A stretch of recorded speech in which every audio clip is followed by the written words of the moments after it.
Jane Austen. She may require no introduction, with greater name recognition than any other English author not named William Shakespeare.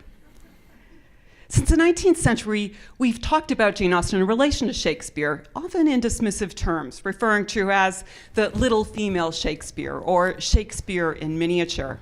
But last month, the London Times ran an op-ed that declared Austen the greatest genius of English literature, arguably greater than Shakespeare. Take that, Shakespeare. Austen is making her move. How did she achieve this stature? We've generally told this story this way.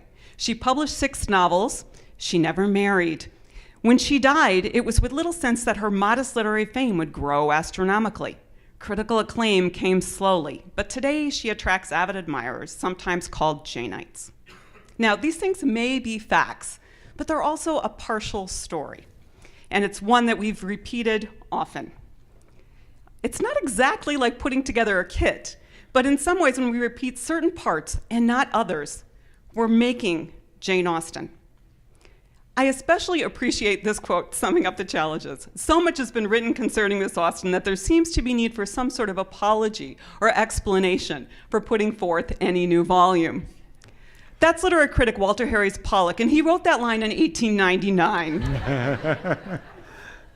Now, I admit I felt a little bit like Pollock when I began my book. People would ask me, is there really anything new to say about her? But I began with a stubborn hunch. I suspected that we'd left out significant parts of how Austen became a household name.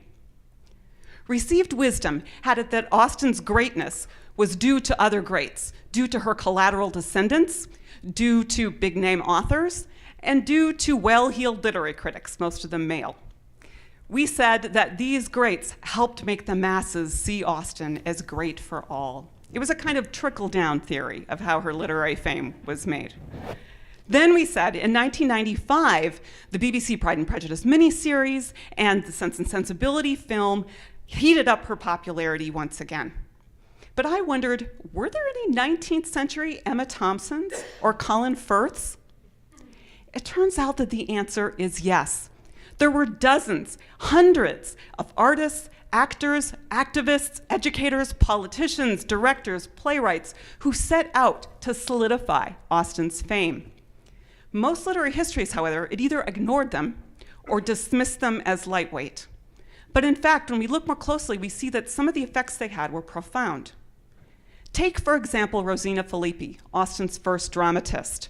Her duologues and scenes selected out Austen's admirable domestic protest speeches and put them in the mouths of amateur actors.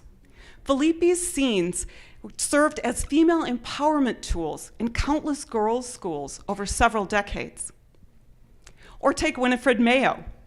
Not only did she co-direct the first professional stage adaptation of an Austen novel, a Pride and Prejudice adaptation, and act in it as its Elizabeth Bennet, she also was the first person to take the stage as Jane Austen in the era's most famous suffrage play. Helen Jerome, too, made her mark. She was the one who wrote the play that became the first big-budget Broadway Austen hit. What she did that was unusual was took hero Mr. Darcy and turned him into a heartthrob, 60 years before Colin Firth in his wet white shirt. Now, coincidentally, Jerome's Darcy was also named Colin. His name was Colin Keith Johnston. Jerome had him deliver the curtain-closing final passionate kiss. But he was also caricatured in The New Yorker for his proto-Elvis pelvic move.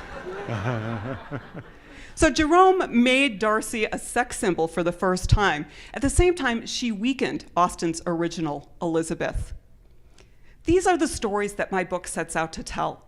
And what they show us is that Austen was not made great only by collateral descendants trying to protect her ladylike reputation, or by professors professing her greatness. Unsung pop culture innovators also played a significant role in keeping her novels alive and keeping readers coming back to her stories. It ought to make us see a little bit differently the zombies, the guinea pigs, and yes, even the action figures that circulate today. Perhaps in the future we will need to see these as neither lightweight nor miniature. Thank you very much.